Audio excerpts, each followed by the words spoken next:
Formado em Ciências Militares pela Academia das Agulhas Negras, é graduado em Engenharia de Construção pelo Instituto Militar de Engenharia. Tem pós-graduação em Gerenciamento de Projetos pela Fundação Getúlio Vargas e em Cadeia de Suprimento e Logística pela Escola de Aperfeiçoamento de Oficiais do Exército. Atuou no Nordeste e na Amazônia em obras de rodovias, aeroportos, gasodutos e barragens. E também foi diretor-geral do Departamento Nacional de Infraestrutura de Transportes, DENIT. No atual governo, tem pela frente grandes desafios, como a melhoria das estradas, a redução no déficit habitacional, a ampliação dos investimentos no setor de energia e da oferta de banda larga nas telecomunicações. No centro do Roda Viva de hoje está o ministro da Infraestrutura, Tarcísio Gomes de Freitas.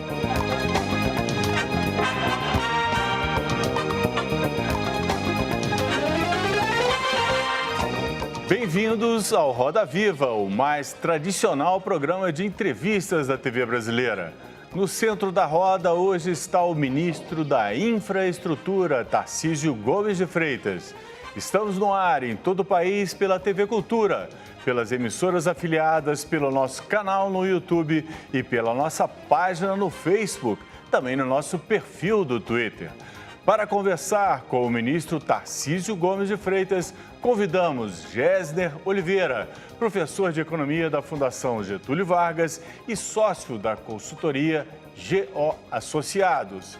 André Laoz Mendonça de Barros, diretor da revista Exame. Cida Damasco, colunista do jornal O Estado de São Paulo. João Gabriel de Lima, editor executivo do jornal O Estado de São Paulo e coordenador de jornalismo do INSPER. Eduardo Lafraia, presidente do Instituto de Engenharia.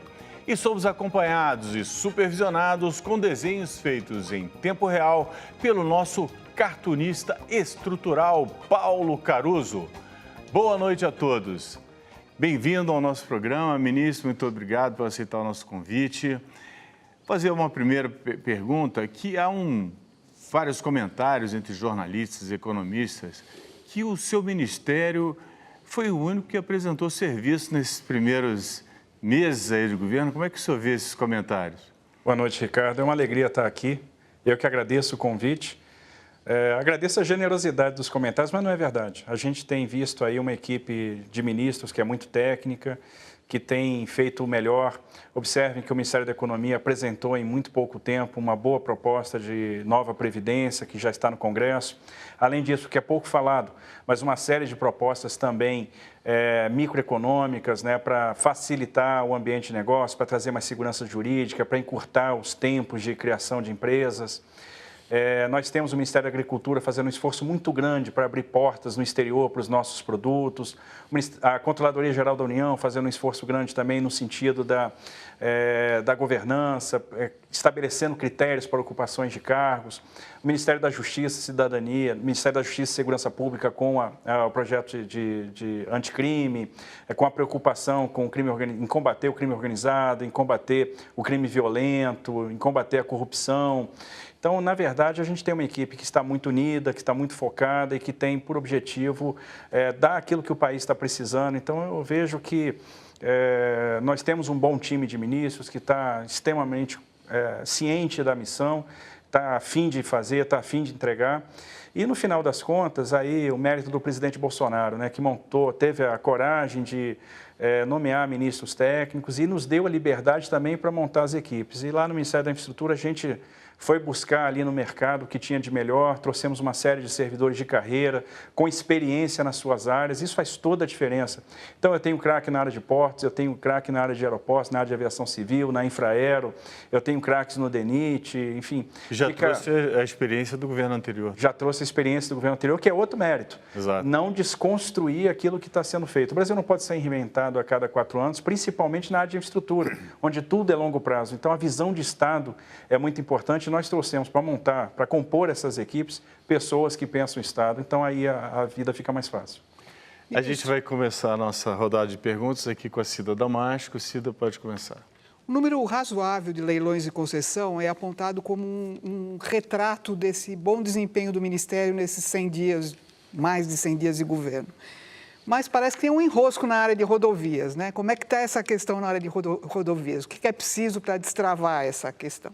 Boa noite, Cida. Interessante. Há um enrosco, sim, e isso se deve ao histórico recente das últimas concessões. Nós tivemos aí uma série de problemas de modelagens mal feitas, que o mercado acabou entrando, né? Não teve a postura responsável que se esperava, porque eram contratos nitidamente inexequíveis. Isso gerou um inadimplemento sistêmico, isso associado a outros problemas de reputação, né, como a Lava Jato, que destrói o rating, problemas relacionados aos próprios descontos que foram excessivamente agressivos. Então, passa a ideia de destruição de caixa e, no final das contas, isso gera um temor por parte dos agentes que têm por objetivo zelar pelo erário, zelar pelo interesse do usuário, como o Tribunal de Contas da União. Então, a gente tem que combater esse problema reputacional, dando um tratamento correto no que diz respeito ao cumprimento dos contratos, e o inadimplemento dos contratos tem que ser punido, nós não podemos passar a mão na cabeça dessas empresas e estruturando bons projetos, que não precisem de muleta para ficar de pé. Nós precisamos estruturar projetos que façam sentido por si, que eles sejam precificados a mercado e que remunerem convenientemente os investidores de acordo com a expectativa de risco que eles têm. Isso já está sendo feito não só na área de rodovias, mas em todas as áreas. A gente vem trilhando uma curva de aprendizado, vem incorporando os ensinamentos dessas rodadas que não deram certo, tanto de aeroportos quanto de rodovias. Vários aperfeiçoamentos têm sido feitos no sentido de melhorar a matriz de risco, melhorar o compartilhamento de risco, de tentar coibir de alguma forma aqueles bids irresponsáveis. Então, no último leilão que foi feito de rodovias, já veio a novidade do mecanismo de aporte adicional, ou seja, um desconto agressivo vai implicar num aporte de equity, né, para que a gente tenha certeza que o serviço da dívida vai ser honrado, que os investimentos iniciais vão ser honrados. Então, a gente está seguindo na linha do cumprimento de contrato, a gente quer passar boa mensagem regulatória e eu tenho certeza que, a partir do momento que a gente está estreitando os canais de diálogo com o Tribunal de Contas da União, com o Ministério Público Federal, mostrando uma predisposição, uma abertura para corrigir problemas que foram detectados nos modelos, a gente vai se travar. O que eu imagino que vai acontecer? Agora, no dia 15 de maio, nós vamos ter a apreciação pelo plenário do Tribunal de Contas da primeira BR, né, que é a 364 365, com algumas inovações, com algumas mudanças em relação aos modelos anteriores. Eu acho que isso inaugura um novo ciclo, uma nova rodada de licitações de rodovias, e eu tenho a impressão que, a partir de agora, os processos vão tramitar com muita velocidade no Tribunal de Contas em função desse aprimoramento contratual regulatório que está sendo promovido. Ministro, eu vou interromper um pouco, porque o André quer fazer uma pergunta nesse sentido e a gente volta a Só para continuar na pergunta da Cida, se o senhor poderia ser um pouquinho mais específico no que deu errado, afinal, naqueles leilões. Tinha ali uma óbvia preocupação com tarifas baixas, quer dizer, essa era o mantra do governo Dilma na época, a modicidade, e no fim, várias empresas tiveram que devolver. Se o senhor podia ser mais específico no que foi feito de errado e como que foi corrigido. Primeiro, quando a ideologia passa por cima da matemática, dá problema. Foi o que aconteceu nessas concessões. Nós tínhamos, por exemplo, a obrigação de duplicar a extensão da rodovia inteira em 5 anos. Primeiro, às vezes não é possível. A gente pegava o DENIT mesmo, fazia com vários contratos, às vezes com um portfólio de 1.000 contratos, 150, 200 quilômetros de duplicação no ano, se muito. Então, imagina que a gente ia ter uma série de concessões onde nós faríamos duplicações integrais em 5 anos. Então, a gente teria que, em cada uma delas, duplicar igual a extensão que o DENIT inteiro duplicava. Então, isso não é correto. Além disso, você está duplicando e entregando para o usuário aquilo que ele não precisa. Ou seja, tinham trechos muito pouco carregados, ou seja, com baixo volume de tráfego, onde se impunha na largada a duplicação, descasado da demanda. Isso só pressiona a FAND e pressiona a tarifa.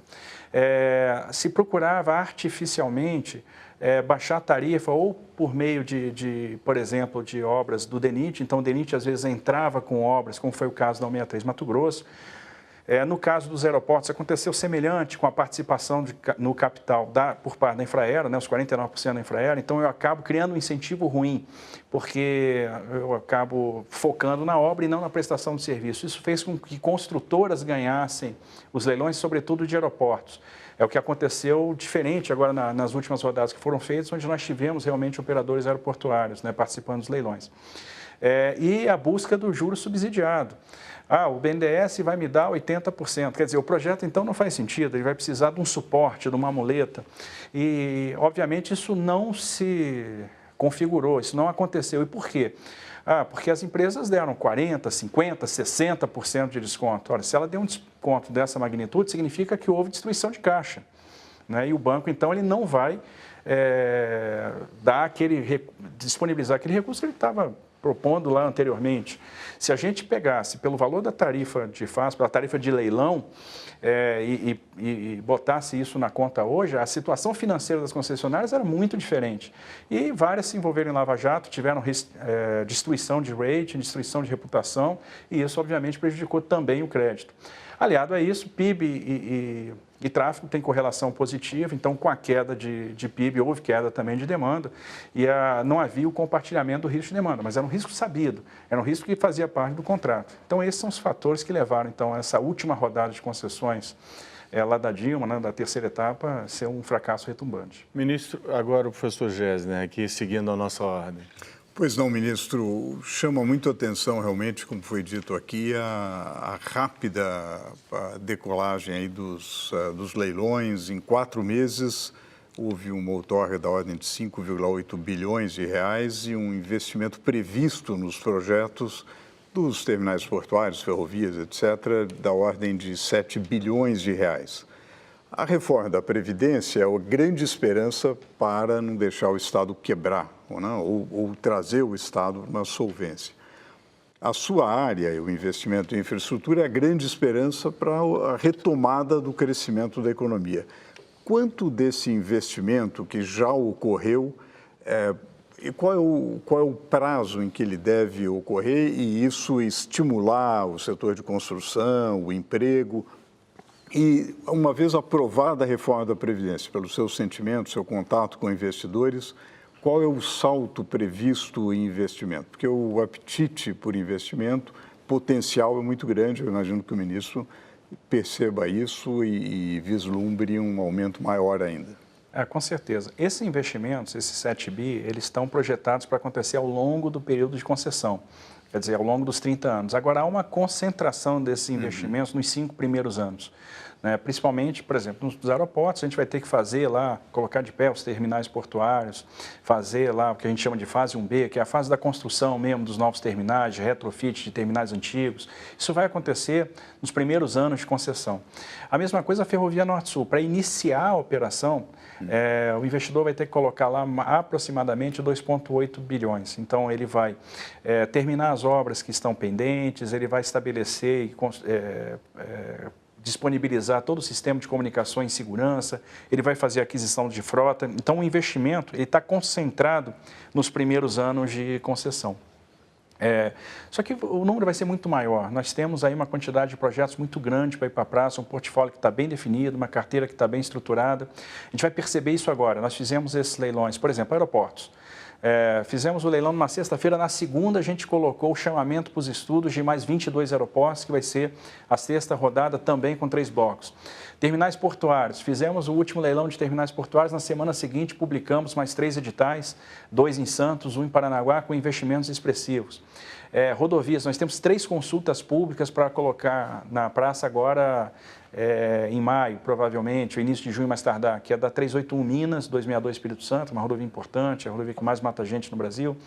A emblemática 163 Pará, né, com a 230, que vai nos levar aí para o Porto de Miritituba, e a 153 Goiás Tocantins. Então, são projetos que estão bastante adiantados, estão bem estruturados. A 101 Santa Catarina a gente está enviando para o TCU, tem muita coisa para acontecer. Então, o que a gente fala? Bom, qual é a missão do Ministério da Infraestrutura? É botar projeto na praça. Botar projeto na praça. E o que a gente sente do investidor? muita vontade de vir, tanto do investidor nacional quanto do investidor estrangeiro. Né? Sobretudo o estrangeiro, que está com um apetite enorme, porque ele não está vendo outras opções no mundo, o mundo está desacelerando. Então, vir para o Brasil é uma excelente alternativa, porque nós temos mercado consumidor, nós temos escala, nós temos projetos que estão bem precificados. O que está faltando? O gesto. A percepção que o Brasil vai ser solvente. Porque ninguém quer investir num país que vai ser insolvente, ninguém quer correr o risco de destacar um dinheiro em moeda estrangeira lá da sua matriz, comprar um fluxo de caixa em reais e ter esse valor destruído pelos efeitos colaterais da insolvência, inflação e depreciação de câmbio, e não ter o que devolver depois. Então está todo mundo esperando um gesto, e o gesto é a aprovação da nova Previdência. Isso com certeza vai alavancar aí uma chegada de investimentos estrangeiros diretos no Brasil muito grande, vai impulsionar o nosso mercado. Eu vou ter para quem vender os nossos ativos. Não adianta disponibilizar uma série de ativos na praça e não ter para quem vender. Eu tenho que ter para quem vender. Então, o que a nova Previdência vai me dar? Comprador para os meus projetos. E aí a gente vai ter uma mudança muito forte nessa perspectiva, né? Eu acho que a gente rompe um círculo vicioso de crise e entra num círculo virtuoso de crescimento. João. Ministro, minha pergunta é nessa mesma linha que o senhor falou aí. Quer dizer, quando a gente está falando de infraestrutura, a gente está falando de investimento de longo prazo. Investimento de longo prazo significa investidor que quer casar com o Brasil, que acredita no Brasil. A minha pergunta é, o senhor tem sido o ministro mais elogiado de um governo que emite muitos sinais contrários em várias áreas. Uma hora quer investimento chinês, outra hora não quer investimento chinês. Uma hora vai mudar a capital para Jerusalém, a embaixada para Jerusalém, outra hora não vai mudar. Esses sinais contrários que esse governo emite, eles não atrapalham a confiança desse investidor que precisa casar com a gente, precisa confiar na noiva, né? Nós somos uma noiva confiável? Somos uma noiva confiável. Eu acho que o mercado já mostrou isso. Porque, vamos lá, 100% de ágio no leilão da Ferrovia Norte-Sul, ágios extremamente expressivos no leilão dos aeroportos, com players estrangeiros, com novos entrantes no mercado, ágios bastante interessantes também nos leilões de terminais portuários. Então, mostra o seguinte, o mercado está com apetite, nós estamos a fim de vir. Tem uma canelada ou outra, né? O pessoal tem usado esse termo canelada? Tem. Eu acho que é algum problema de comunicação, mas eu acho que no âmbito do pessoal lá do Ministério da Infraestrutura, do Ministério da Economia, está tudo muito claro, é uma clareza absoluta, né? Dinheiro não tem carimbo, né? Não tem selo, dinheiro é dinheiro. A gente, naturalmente, tradicionalmente, sempre teve deficiência de poupança. Então, nós precisamos recorrer aos países exportadores de capital. Quem são os países exportadores de capital? Todos. O mundo árabe é bem-vindo? É bem-vindo. Os fundos soberanos árabes, os fundos soberanos asiáticos, capital chinês. Ora, o chinês vai vir para o Brasil, ele vai levar hidrelétrica para a China? Não, não vai. Ele vai levar linha de transmissão para a China? Ele vai levar ferrovia para a China? Não vai. Vai operar aqui, vai gerar emprego aqui, vai gerar tributo aqui e está submetido às nossas regras. Ele está sujeito à encampação, está sujeito à caducidade, está sujeito a tudo aquilo que o nosso marco regulatório tem para oferecer em termos de proteção para o usuário, de proteção para o Estado. E os sinais que a gente está procurando dar na infraestrutura, pelo contrário, são sinais de cumprimento de contrato, de estabilidade regulatória, de estabilidade de marco. E acho que nós temos aí muito que avançar. Estamos desenhando lá no Ministério da Infraestrutura uma coisa que nós já conversamos com os presidentes das casas, tanto da Câmara quanto do Senado, que é um pacote de medidas para a infraestrutura, de medidas legislativas que vão aumentar a percepção de segurança jurídica e, com certeza, a gente vai ser capaz de atrair cada vez mais os investidores. Então, o que está faltando realmente é aquele gesto, né? Aprovar a nova Previdência. O resto vai embora, nós vamos decolar, tenho certeza. Ministro, agora o engenheiro Eduardo Lafraia. Ministro, parabéns pelo trabalho que o senhor está fazendo. O engenheiro adora quem entrega o que promete. E o senhor está entregando. Agora, eu vejo no Ministério de Planejamento de 2017 que nós tínhamos 2.797 obras paradas. Por que paradas? Na minha opinião, na opinião do Instituto de Engenharia, ministro, são pessoas físicas, não empresa. Nós não temos interesse específico. Nós queremos discutir o Brasil, o desenvolvimento do Brasil. Na visão nossa, isso ocorre por dois motivos. Primeiro, obras feitas sem projeto ou com projetos muito mal feitos e obras feitas por licitação de menor preço, onde é o menor preço na hora da licitação e fica um preço dobro, triplo no término dela. Na minha visão, na visão do Instituto, o menor preço devia ser no fim dela, não na hora da licitação. Na hora da licitação só serve para justificar quem errou na contratação. Como é que nós vamos resolver esse problema? Eu vejo o Ministério Público, o Tribunal de Contas pressionando os administradores públicos para contratar pelo menor preço. Como é que nós resolvemos isso, ministro? A gente tem que resolver com inteligência, né? Como é que é? A gente tem que resolver com inteligência. Então, Eu não vejo pressão do Ministério Público nem do Tribunal de Contas para contratar pelo menor preço. Eu vejo pressão para contratar pelo preço correto, pelo preço justo, pelo preço de mercado. É feita uma licitação, ela tem que ser aberta e os players, eles acabam oferecendo suas propostas. Eu acho que vários motivos explicam essa quantidade enorme de obras paradas que nós temos. Uma delas é a nossa prática orçamentária hoje. A prática orçamentária brasileira é muito ruim. Né? Nós alocamos recursos do orçamento de uma forma muito infeliz. Se a gente tiver a curiosidade de fazer uma brincadeira com a lei orçamentária, a brincadeira é o seguinte: vamos pegar 2 eixos ortogonais, vamos pegar no eixo das abscissas a maturidade em projeto. Né? Vamos saindo lá do zero, projeto básico, projeto executivo. E no eixo das ordenadas, a maturidade no licenciamento, que são, vamos dizer assim, os 2 vetores para eu poder fazer uma contratação de obra. Vou pegar, sair do zero, estudo ambiental, licença prévia, licença de instalação. Vou pegar e traçar quadrantes nesse meu gráfico. E vou pegar tudo que está na lei orçamentária e vou jogar nesse gráfico. E eu não vou me surpreender, e eu já fiz essa brincadeira, de ver o seguinte: a maioria das ações orçamentárias está no quadrante. Não tenho projeto e não tenho licença. E se não tenho projeto e não tenho licença, a pergunta é: por que está na lei orçamentária?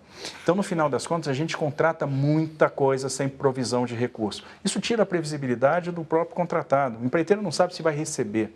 E as obras vão parando, elas vão morrendo para asfixia.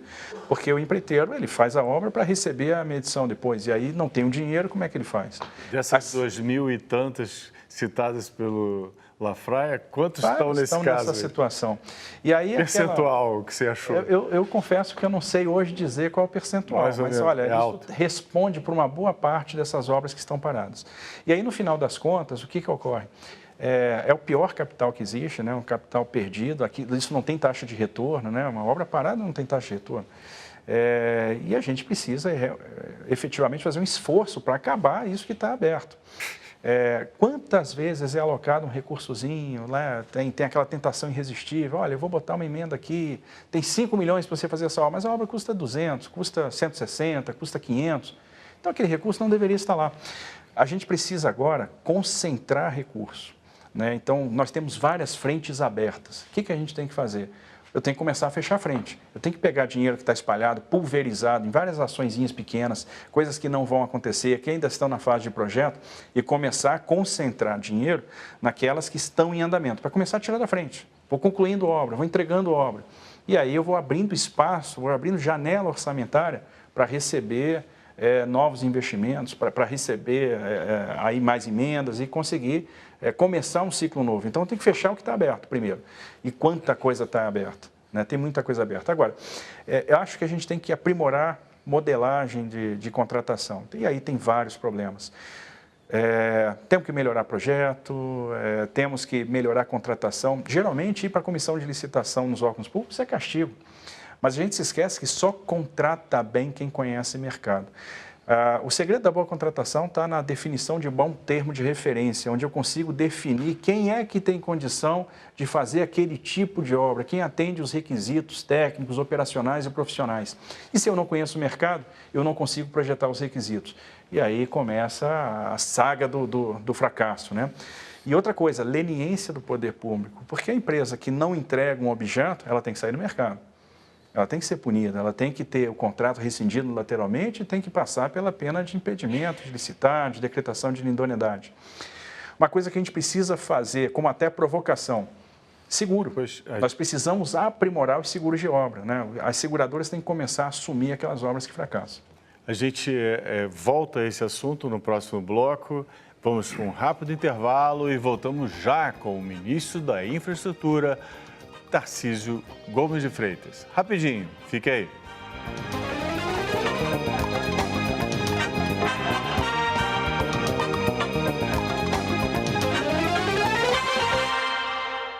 Estamos de volta com o ministro da Infraestrutura, Tarcísio Gomes de Freitas. Estávamos falando no bloco anterior sobre o problema das obras paradas. E o que causa isso e o que vai ser feito?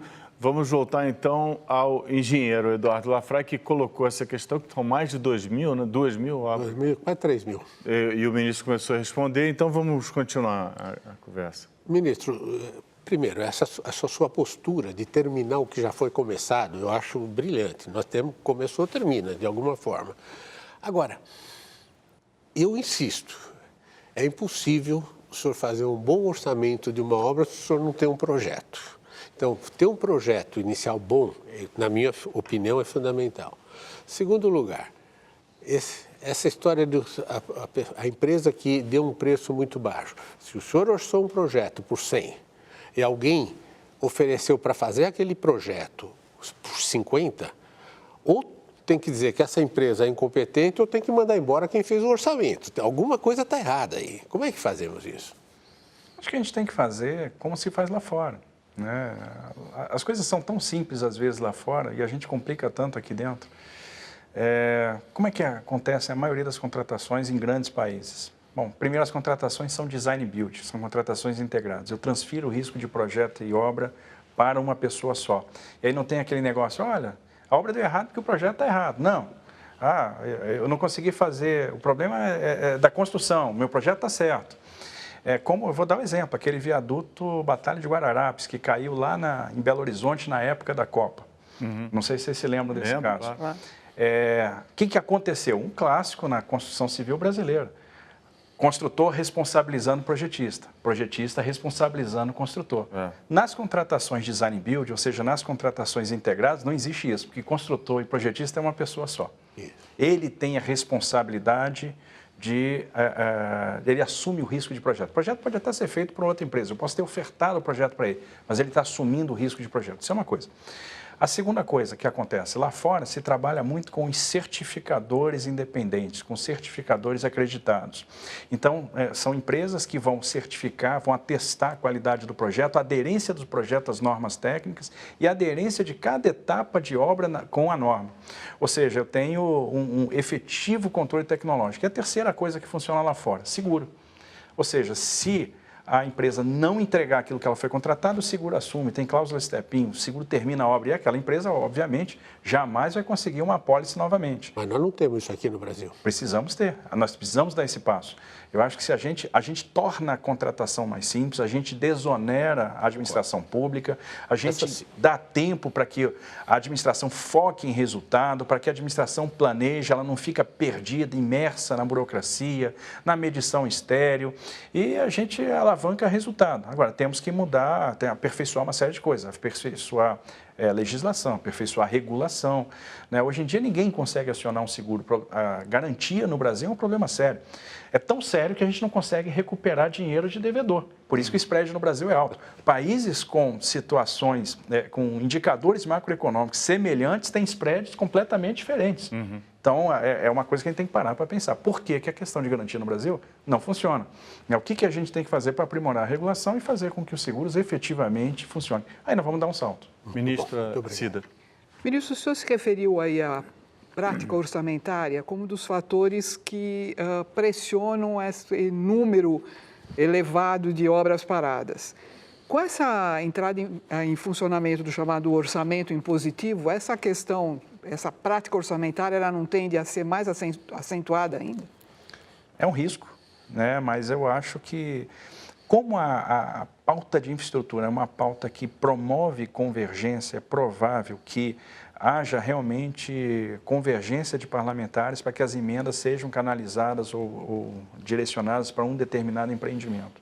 Acho que todo mundo já aprendeu que não adianta começar a obra com muito pouco recurso, né? Porque não vai dar certo. Eu acho que isso depende também do diálogo entre executivo e legislativo. Acho que também cabe ao executivo tentar orientar o parlamentar que confecciona aquela emenda, que quer levar aquela política pública para a ponta.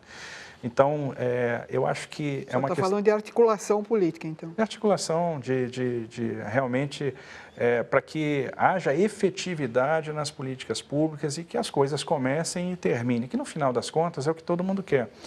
Então, eu vejo que na infraestrutura, a agenda de infra é uma agenda de muita convergência, onde há sinergia, união de esforços, é uma agenda muito suprapartidária.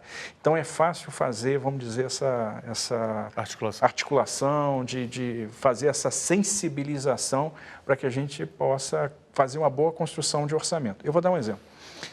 Não é exatamente isso, mas funciona. Bancada de Goiás agora recentemente, né? A bancada nos procurou lá, olha, estou com um problema na malha federal em Goiás, e realmente estava horrível, né? Um 58 que vai para Caiapônia, a 364, né? Indo para Jataí para Mineiros, a 452, né? Enfim, uma situação de calamidade. E o que a gente viu? Bom, eu tenho até contratos de manutenção, mas eu não tenho nada de dinheiro. E algumas eu tenho que fazer ainda a contratação. Bom, mas observe, eu tenho dinheiro aqui em algumas ações que eu não vou usar neste momento. Por exemplo, eu tenho 100 milhões de reais para a travessia urbana de Formosa, que ainda está em projeto. E no final das contas, esse projeto vai ficar pronto e eu vou ter condição de executar alguma coisa de obra lá em outubro. E aí eu vou usar no máximo 15, 20 milhões. Vamos fazer o seguinte, vamos tirar 80 milhões disso aqui, vamos jogar na manutenção. Mas para eu fazer isso, eu preciso do ok da bancada. A bancada prontamente diz, não, tudo bem, então vamos trabalhar um remanejamento desses créditos, vamos liberar emenda de um local para outro, emendas dos próprios parlamentares. Eles fizeram esse esforço, autorizaram o Ministério a fazer esses remanejamentos e, no final das contas, nós conseguimos dar ordem de serviço naquelas rodovias que estavam paradas por falta de manutenção, que a gente trouxe o crédito onde ele estava parado e não ia ser usado para essas rodovias. Então, eu vejo essa sensibilidade nos parlamentares, então eu acredito que esse diálogo, essa articulação, ela dá muito certo. João. Ministro, eu queria mudar um pouco de assunto. O senhor foi uma das pessoas ouvidas nesse caso recente aí da Petrobras, nessa polêmica, né? E a minha pergunta é bem objetiva, quer dizer, tem um padrão ouro aí das estatais de petróleo, a Statoil norueguesa, digamos assim, né? É uma empresa gerida de uma maneira extremamente profissional, buscando lucro para o acionista, buscando lucro para o Estado, que é um dos acionistas, né? Ajuda a financiar aquele fundo de educação da Noruega, mas o norueguês paga caro a gasolina na bomba de gasolina, porque não tem moleza, não tem subsídio. Aqui no Brasil tem um outro padrão, né? A cultura brasileira acha que a Petrobras deve servir para baixar o preço da gasolina na bomba, para o cara que dirige seu carro, para o caminhoneiro. Como é que o senhor se posiciona entre esses dois modelos, o norueguês e o brasileiro, em relação a esse caso? O senhor acha que uma empresa estatal de petróleo deve ajudar a baixar o preço da gasolina?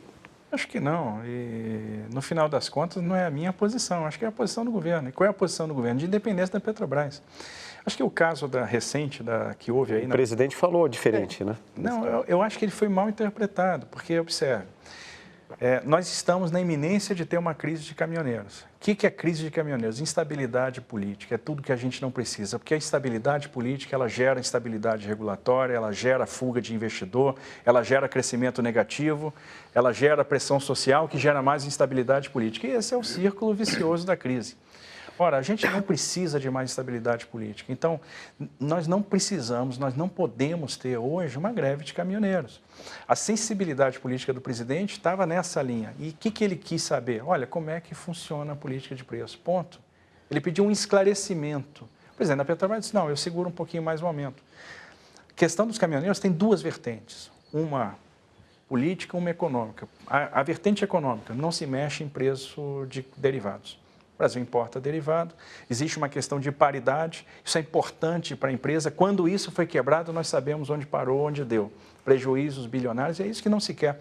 Até porque, observe, nós estamos falando agora em fazer leilão da cessão onerosa, né? Nós temos aí bônus de assinatura que superam a casa dos 100 bilhões. Eu só vou fazer isso se eu tiver confiança no mercado. Eu só vou vender refinarias, né, quebrar o monopólio do refino se eu tiver confiança. Então, essa confiança vai induzir muito investimento em nenhum setor. Induz tanto investimento como o setor do óleo e gás. Então, isso está muito claro para todo o governo, né? A Petrobras não se mexe em política de preço, ela tem liberdade para atuar. Do outro lado, a vertente política, bom, então... O que está faltando para os caminhoneiros? está faltando qualidade de vida. Bom, primeiro está faltando trabalho, porque é como se a tesoura tivesse aberto, né? Nós temos PIB e frota que sempre andam juntas, né? E, de repente, no Brasil, o que aconteceu? PIB caiu e frota cresceu. Então, nós temos uma massa de gente que perdeu trabalho, não está tendo frete. E a gente tem que fazer com que essas pessoas consigam sobreviver e passar pelo vale da sombra da morte, né? Passar por esse momento difícil até a chave virar. Quando é que a chave vai virar? Quando a economia crescer. O crescimento de PIB vai equilibrar a demanda e a oferta. Então, aí nós estamos tomando uma série de medidas para fazer, e aí é a vertente política, para fazer com que os caminhoneiros sobrevivam a esse período difícil.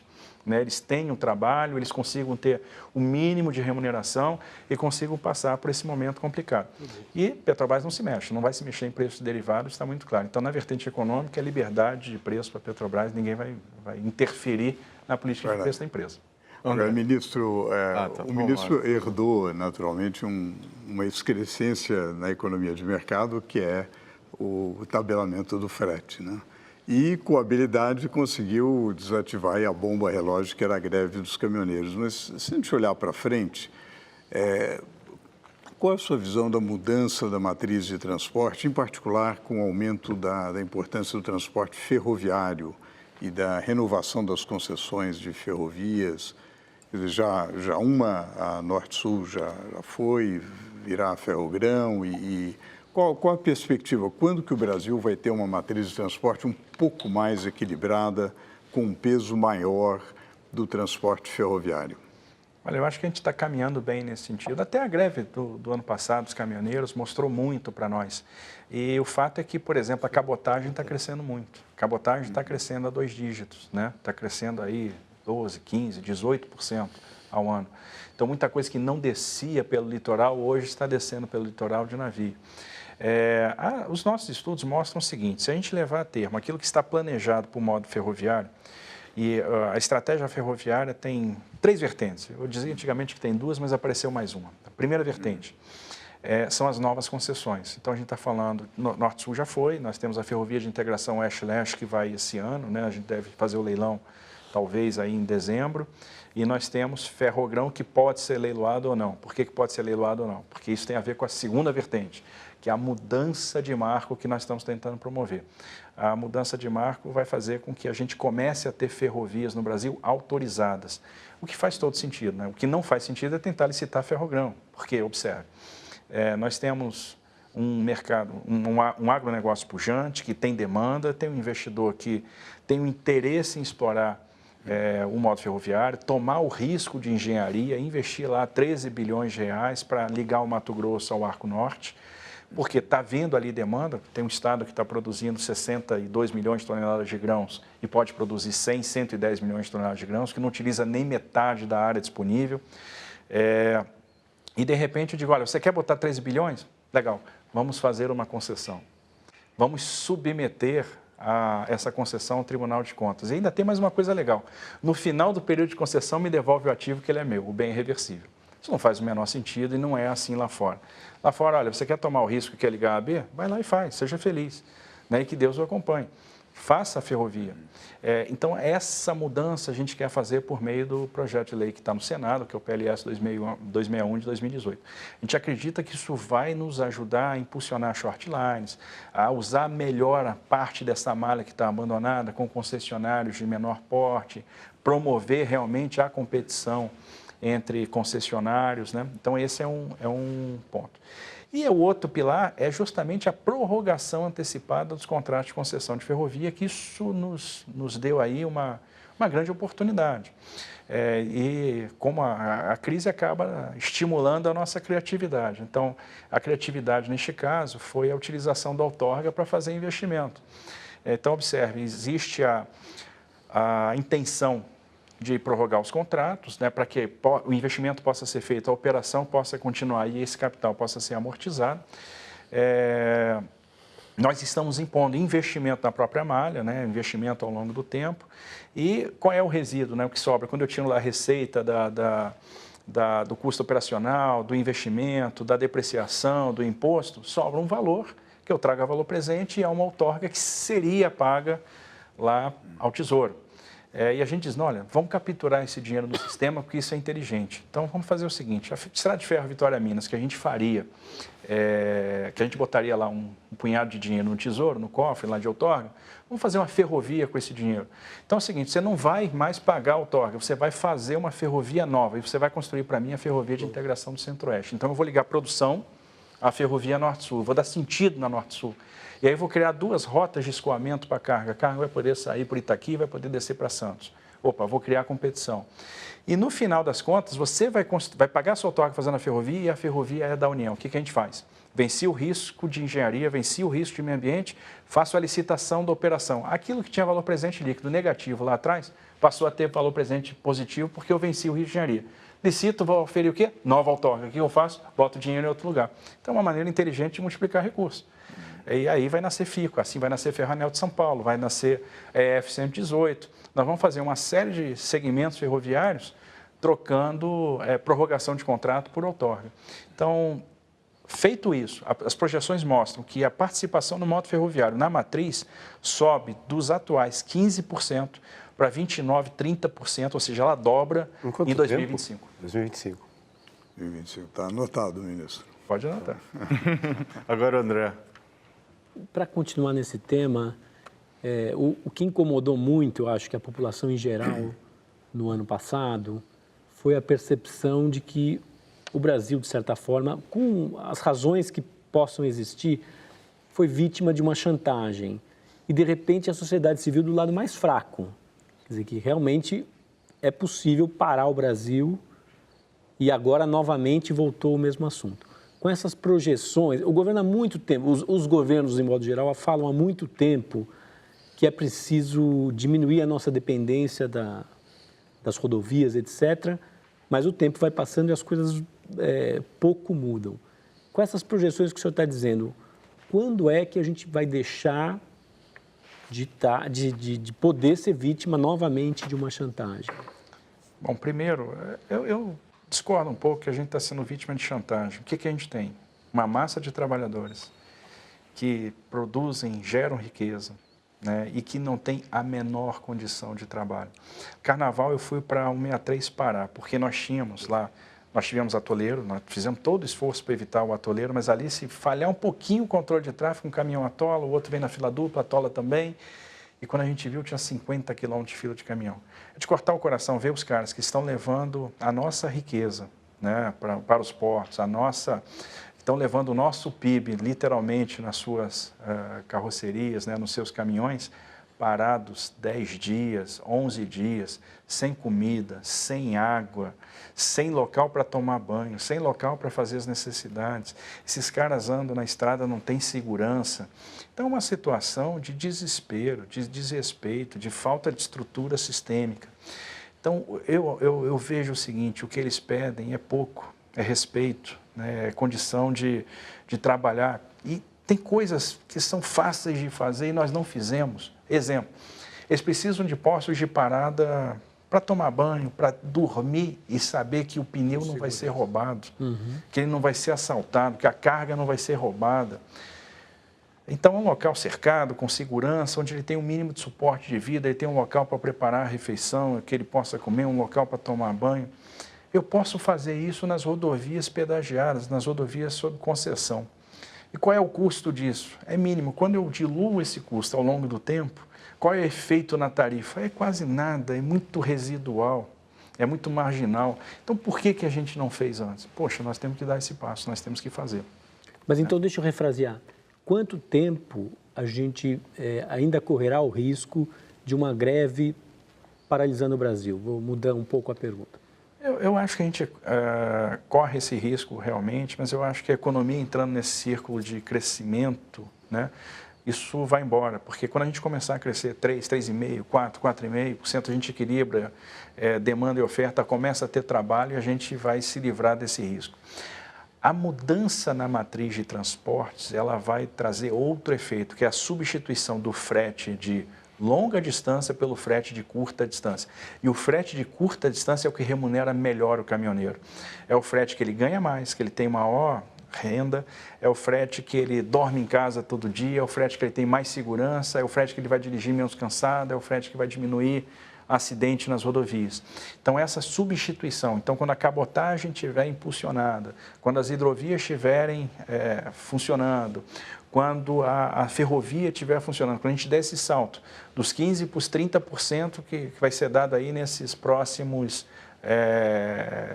6 anos, nós vamos realmente estar numa situação de equilíbrio no que diz respeito à matriz e no que diz respeito à condição de trabalho e essa relação capital-trabalho com essa categoria. Então, mas este ano a gente ainda corre o risco? Claro, a gente está equilibrando pratos na varinha. Né? E se a gente deixa de dar a rotação na varinha, o prato começa a bambear e ele pode cair. Do que eu entendi, esse ano e os próximos também. A economia tem que não retomar, né? E o mais interessante é a consciência desses caminhoneiros. Eles sabem exatamente disso. Eles entenderam, puxa, a gente precisa voltar a crescer. Quando você fala em reforma da Previdência com eles hoje, eles falam, puxa, eu vou botar caminhão em Brasília. A gente tem que aprovar esse negócio. Eles entenderam, eles têm uma sensibilidade muito grande. Então, o que a gente tem que fazer neste momento para evitar esse problema, que seria uma catástrofe para a economia, né? É fazer o que a gente está fazendo. É conviver com a tabela. Isso é inescapável.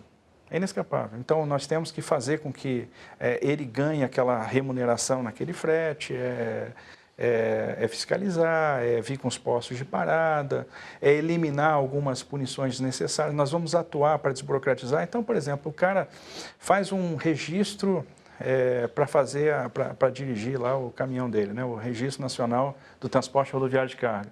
Ele é obrigado a colocar um plástico na porta do caminhão e aquilo às vezes custa R$200, R$300, R$400. Agora o controle disso é eletrônico, então por que eu estou exigindo isso dele? Por que ele tem que renovar a carteira de motorista a cada 5 anos? Não há razão orgânica para isso. No passado, no Brasil, você tirava a primeira habilitação e ia renovar exame com 40. Né? Porque é quando, de repente, tem alguma perda de acuidade visual. Então, não há razão orgânica para a gente impor prorrogações a cada 5 anos. A gente vai tomar medidas para aliviar esse sofrimento, para tornar a vida dele mais fácil, para eliminar a burocracia, para eliminar custo, para dar um pouco mais de renda. Outra coisa, nós temos que atuar no intermediário. Existe tanta burocracia, porque ele precisa, às vezes, de um despachante para poder operar os documentos, né, de transporte que são exigidos. Nós estamos substituindo 10, 15 documentos de transporte por um, justamente para eliminar o despachante. E uma coisa que a gente tem que fazer é conectar o transportador direto ao embarcador. Porque essa discussão é uma discussão que todo mundo tem razão. O embarcador diz, eu pago caro no frete. Puxa vida, paga mesmo, o frete é caro.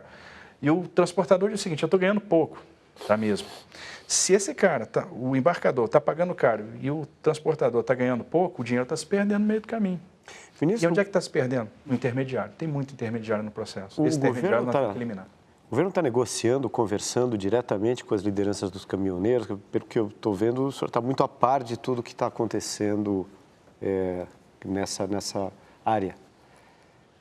Estamos com todo mundo. A gente conversa com todas as lideranças, conversa com os embarcadores, conversa com as empresas de transporte.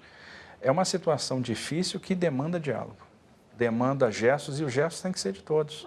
Todo mundo tem que acabar dando sua cota de contribuição. Isso é uma coisa importante. Nós só vamos sair do buraco se estivermos todos juntos, todos unidos. O que o Brasil precisa hoje? De paz. Nós precisamos de paz. Nós precisamos de união, nós precisamos de mão dada. O Brasil é muito grande, o Brasil tem tudo para crescer. Onde é que eu me vejo, às vezes, jogando aquele jogo de cubo mágico? Está tudo embaralhado, está tudo esquisito. Se eu fizer 2 movimentos ali, vem a luz e a gente monta o cubo mágico. É isso que a gente Você consegue? Hã? Você consegue? Eu não. Para falar que eu não consigo agora, a internet ensina tudo, né? Claro. Então, na internet tem uns videozinhos que você até consegue... Tem os macetes. Mas o que a gente precisa é montar o cubo mágico. Nós temos tudo para crescer, nós temos tudo para dar um salto. A gente precisa, neste momento, de união. E aí todo mundo tem que fazer a sua parte, ser protagonista um pouquinho dessa grande mudança. Não há dúvida. Vamos, professor, a gente vai para o intervalo, voltamos já com o ministro da Infraestrutura, Tarcísio Gomes de Freitas. Aguarde, é só um instantinho.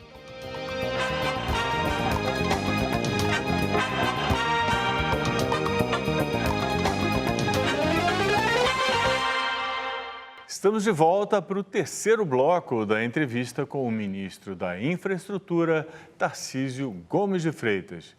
Ministro, retomando aqui o assunto do segundo bloco, vamos passar para a pergunta do professor Gésio, que ele estava quase fazendo assim como nós saímos. O ministro tem enfatizado corretamente a importância da regulação, de uma regulação estável. Como que está o projeto de reforma das agências reguladoras, que já foi uma prioridade, naturalmente agora com foco na reforma da Previdência não tem sido tão um foco de atenção.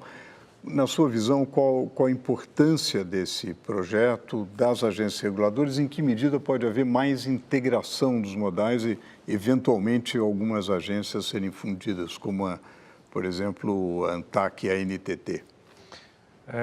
Nós somos totalmente favoráveis ao projeto das agências que está hoje tramitando no Congresso. A gente acha que isso dá um salto. A gente precisa fortalecer a regulação, nós precisamos, de fato, de agências que sejam independentes, que tenham critérios de seleção para dirigentes. A gente precisa assistir um renascimento da regulação. Isso aqui vai trazer, no final das contas, a segurança para os contratos, a segurança jurídica, vai dar uma boa sinalização para o investidor lá fora. Então, é óbvio que o momento exige foco, o foco é a aprovação da nova Previdência, mas tão logo haja espaço político, acho que a gente tem que retomar essa questão das agências, porque isso pode ser transformador, principalmente no ambiente onde a gente vai demandar muito do capital privado. Temos que fazer investimentos pesados em infraestrutura, não há esses recursos no orçamento, não há espaço fiscal para isso, vão precisar recorrer ao privado, e para recorrer ao privado a gente tem que dar estabilidade regulatória. E estamos estudando fusão de agências, né? Na verdade, tentando buscar nessa fusão sinergias. A gente estudando, né, viu o seguinte, o projeto de lei que acabou gerando a Lei 10.233 de 2001, que criou a NTT e a ANTAC, foi enviada para o Congresso em 99 com uma agência única, que era a Agência Nacional dos Transportes. O que a gente está pensando em fazer? Resgatar isso.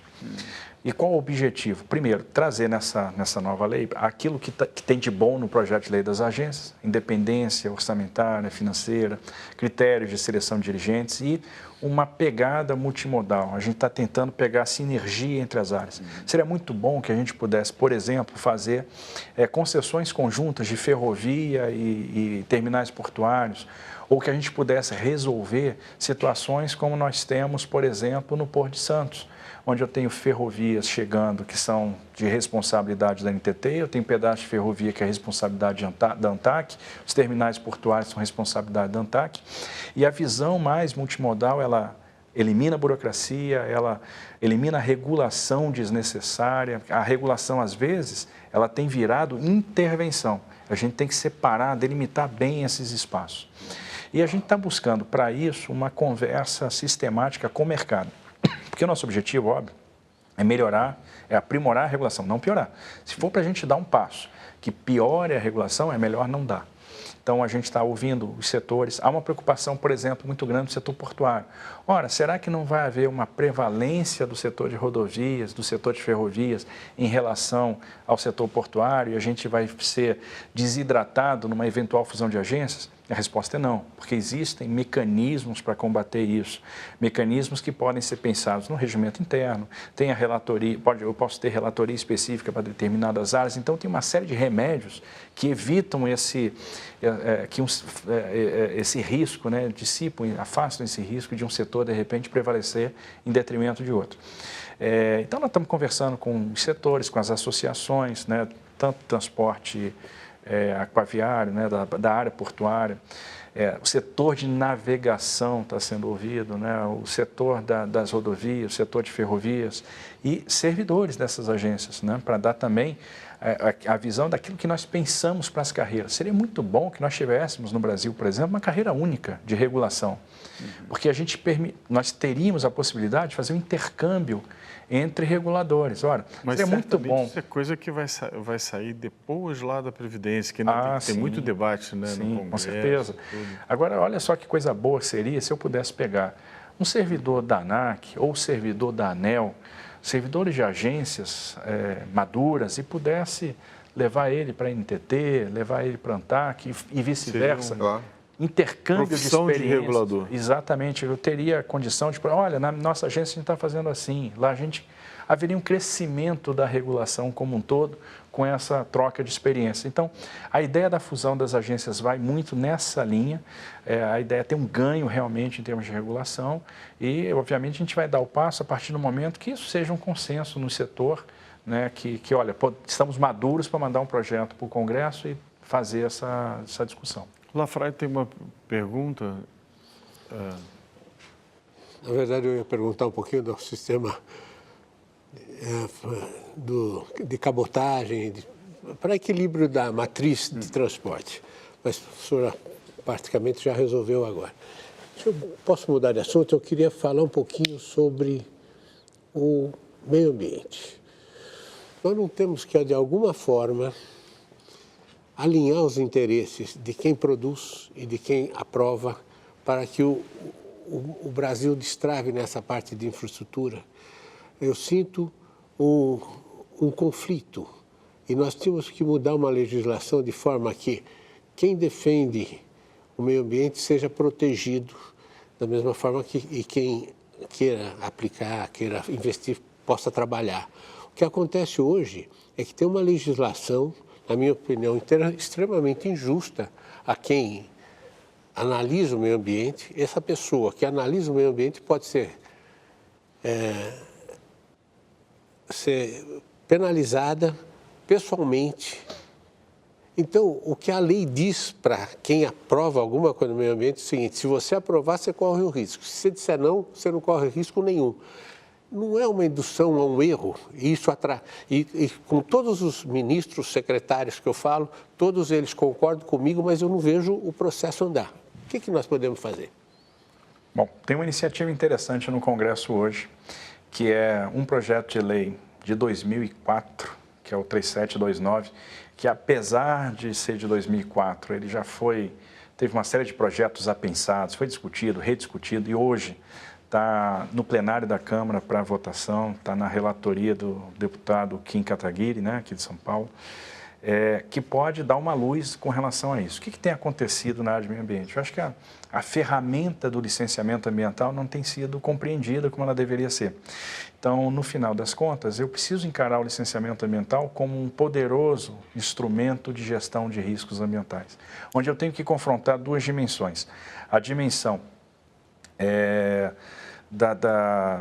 do potencial degradador de um empreendimento com a resiliência do meio ambiente. Isso significa que empreendimentos de baixo potencial degradador e instalados em ambientes resilientes, eu tenho que ter uma simplificação deste processo.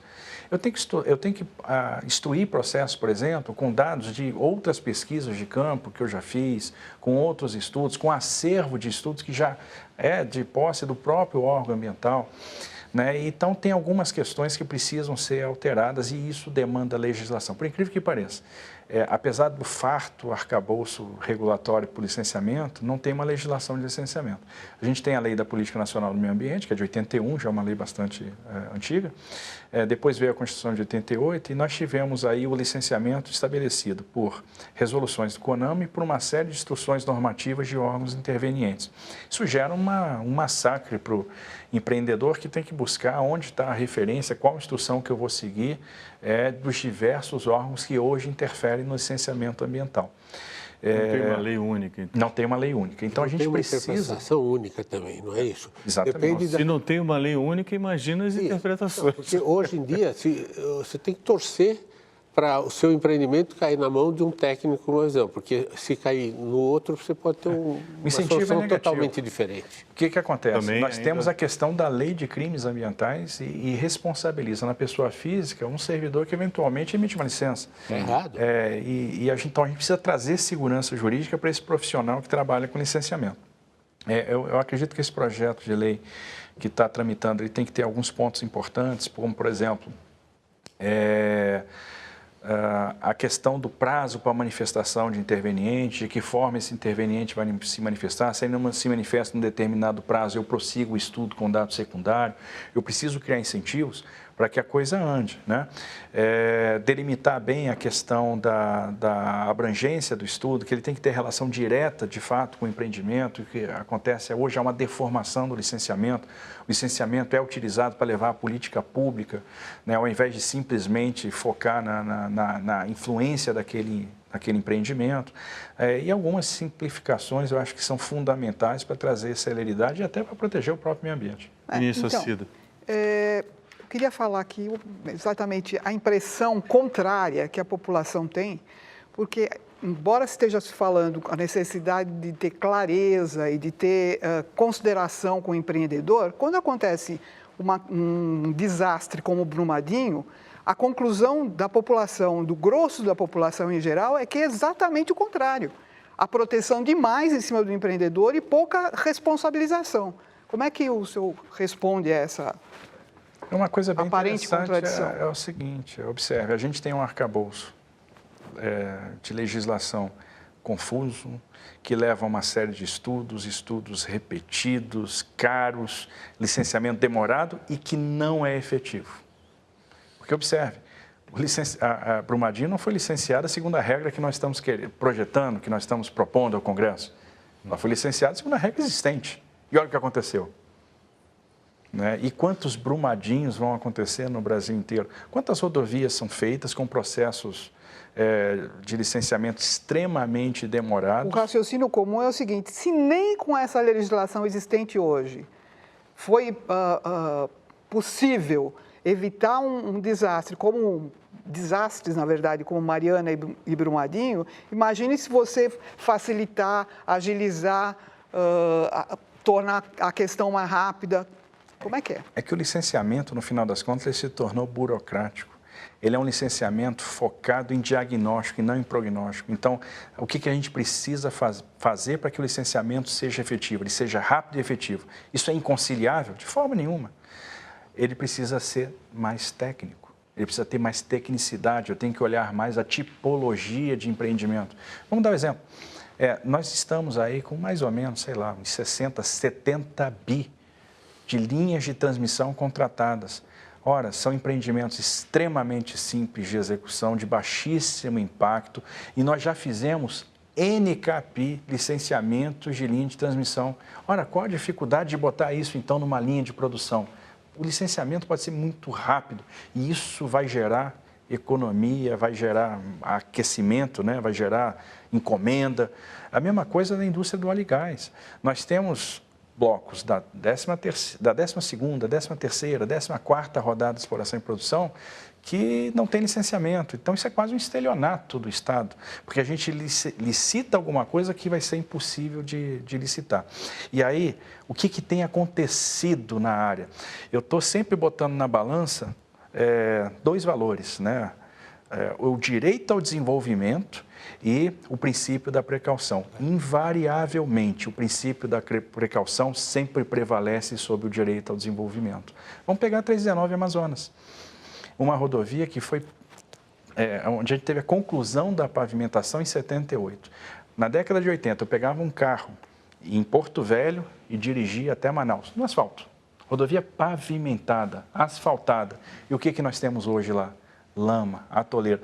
E a gente não consegue licenciar, porque a gente está licenciando uma implantação nova. E a gente se esquece que aquela rodovia já foi implantada, já foi asfaltada.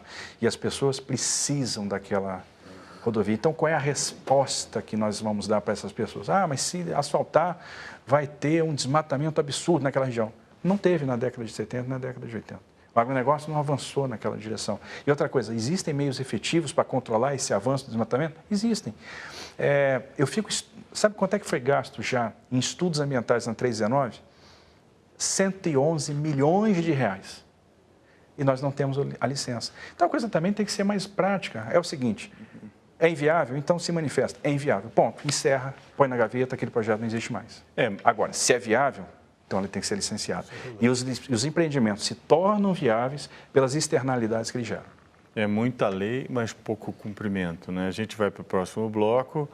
Vamos para mais um rápido intervalo. Voltamos com o ministro da Infraestrutura, Tarcísio Gomes de Freitas. Só um minutinho, retornamos já já.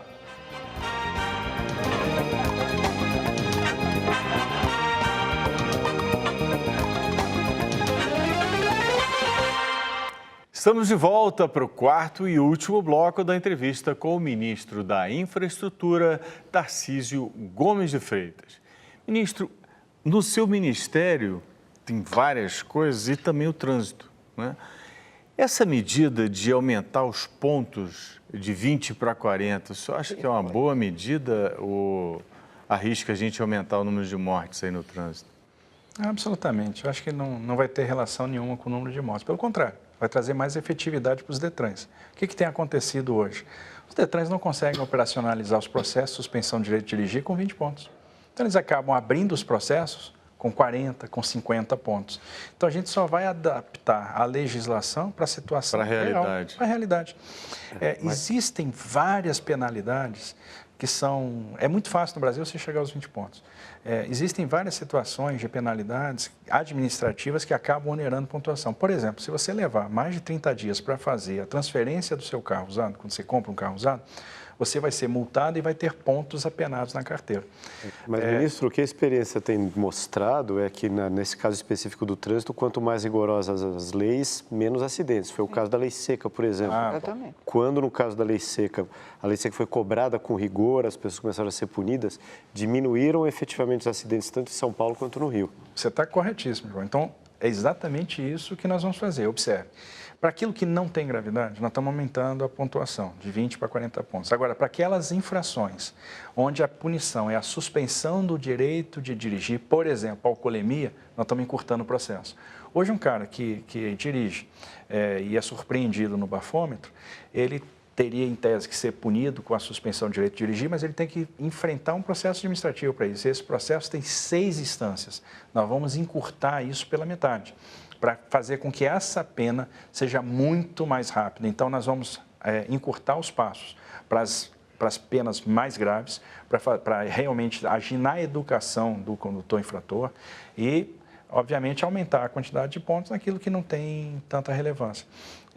Então, essa é a ideia, eliminar a burocracia e fazer com que os DETRANs tenham mais efetividade na hora de conduzir os processos de suspensão de direito a dirigir e de fazer as reciclagens. Queria pedir para o senhor fazer um balanço na nossa infraestrutura. Quais são as áreas que o senhor diria... Claro que o Brasil precisa de muita coisa, mas tem áreas que a gente está um pouco melhor do que outras. Onde o senhor diria que nós estamos melhor, onde estamos pior? E mais, também pediria para o senhor falar em quanto tempo a gente pode sonhar em ter um país com uma infraestrutura pelo menos razoável, assim, já num nível aceitável. Eu destacaria, eu acho que 2 áreas, né? Eu acho que a área de hidrovias e a área de ferrovias, que são áreas onde a gente ainda tem participação modesta em relação ao potencial que nós temos. Então, observe, o Brasil tem mais de 40 mil quilômetros de rios, mas a gente não consegue transformar rio em via navegável. Então, a gente precisa de um esforço nesse sentido. Esse esforço pressupõe estudo de viabilidade técnico-econômica ambiental, intervenções de dragagem, de balizamento, de derrocamento, de sinalização. E nós vamos fazer isso nas hidrovias principais, na hidrovia do Madeira, que é hoje uma rota importante para o agronegócio, na hidrovia do Tocantins, com o derrocamento do Pedral do Lourenço, na hidrovia do Tietê-Paraná. Estamos estudando uma forma de exploração privada dessas hidrovias, embora isso ainda seja turvo. A gente tem pouquíssimos exemplos no mundo de exploração privada de hidrovias, então não é uma coisa tão pacífica ou tão difundida. Então, a gente precisa ver onde é que está o estado da arte e ver se isso é aplicável aqui. E nas ferrovias, né, a gente ainda tem muitos trechos abandonados, né? Então, da nossa malha de 28 mil quilômetros, praticamente metade disso é não operacional. Isso está fazendo com que a gente perca mercado. Vou dar um exemplo. Boa parte do aço consumido na Bolívia é made in Brasil. E saía, por exemplo, de indústrias no Sudeste em direção à Bolívia pela malha oeste, né? Atravessando o Mato Grosso do Sul até Corumbá e passando da fronteira. A ineficiência da malha fez com que tivesse que haver a limitação de pares de trem-dia e a gente foi deixando de operar aos poucos, né, paulatinamente, e no final das contas a gente começa a perder mercado para competidores. Por exemplo, o Peru hoje está colocando aço na Bolívia. Então, isso tem que chamar a nossa atenção. Acho que o processo de prorrogação antecipada dos contratos de concessão é um importante instrumento, porque traz investimentos que levariam muito tempo para serem feitos. A gente consegue antecipar isso e a gente, de certa forma, no termo aditivo, a gente estabelece um novo contrato. Esse novo contrato vai trazer uma nova base regulatória, onde vão estar estabelecidos não só essas obrigações de investimento, mas as regras para direito de passagem, com quantidade de trem-dia, né, que tem que ser disponibilizados, tarifa teto, regras de interoperabilidade, de transferência de eletrônica embarcada para acesso às outras malhas. Então, e a mudança do marco a gente acha muito importante também, agregar o regime de autorização para ferrovias, né, isso também vai dar um impulso. Às vezes aquela linha que não é tão interessante sob a ótica de um determinado operador que tem outro negócio, pode ser interessante para um operador ferroviário independente, para alguém que vai lá manter uma pequena composição, vai poder operar um pequeno trecho, um pequeno ramal. Então, essas ações agregadas, elas podem transformar a matriz de transporte e trazer mais eficiência, né? Então, a gente quer equilibrar, quer impulsionar a cabotagem com a atuação nos fatores de custo, né? Como praticagem, como ICMS do bunker. A gente quer impulsionar as hidrovias e quer impulsionar o transporte ferroviário. Acho que são os grandes desafios. Obviamente, ainda há muito que se fazer em rodovia, né? Apesar da prevalência do transporte rodoviário no Brasil, há a necessidade ainda de manter os equipamentos que nós temos, isso demanda 5,5, 6 bi ano, e também de levar a política pública, levar a rodovia onde ela não existe hoje. Nós temos ainda trechos não pavimentados. Por exemplo, a 367 Minas, que pega lá o Vale do Jequitinhonha, que é a região de menor IDH de Minas Gerais, nós temos trechos não pavimentados. A 163, a gente quer terminar a pavimentação até Miritituba esse ano. Há uns 35 Bahia, enfim, há muito que se fazer. O Brasil é um país a ser construído. Cida? Não, eu já tinha perguntas. Eu queria que o senhor falasse para a gente como é que foi que o senhor saiu do seu escritório em Brasília e foi para andar de caminhão lá no 63. O que o senhor aprendeu e como é que foi essa experiência? Assim, o que foi de mais importante que o senhor aprendeu nessa... Andou 1.000 quilômetros, não foi isso? A gente foi lá... A gente tem que percorrer, não só o 63, eu estou programando já com a equipe uma visita a 319 Amazonas. Eu acho que a gente tem que ficar lá atolado para sentir o que as pessoas passam. Não é bom. E sentir na pele, né? Isso desenvolve em nós senso de urgência. Eu acho que o que falta um pouco, às vezes, para os gestores públicos é senso de urgência. As pessoas têm pressa, elas precisam daquilo. Então, é interessante sair. Eu estava acostumado a percorrer a 63, já percorri algumas vezes, né, quando eu fui diretor do DENIT. A gente sabe da importância, da relevância dessa rodovia para o agronegócio. Agora, foi a primeira vez de caminhão. Na verdade, foi a primeira vez que eu percorri um trecho de caminhão, nunca tinha entrado no caminhão na minha vida. Né? Quanto tempo, ministro?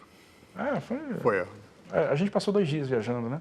E assim, a experiência de caminhão foi única. Que eu brincava de carga, eu assistia carga pesada quando era pequeno, tinha uma miniatura de Scania, sempre gostei de caminhão.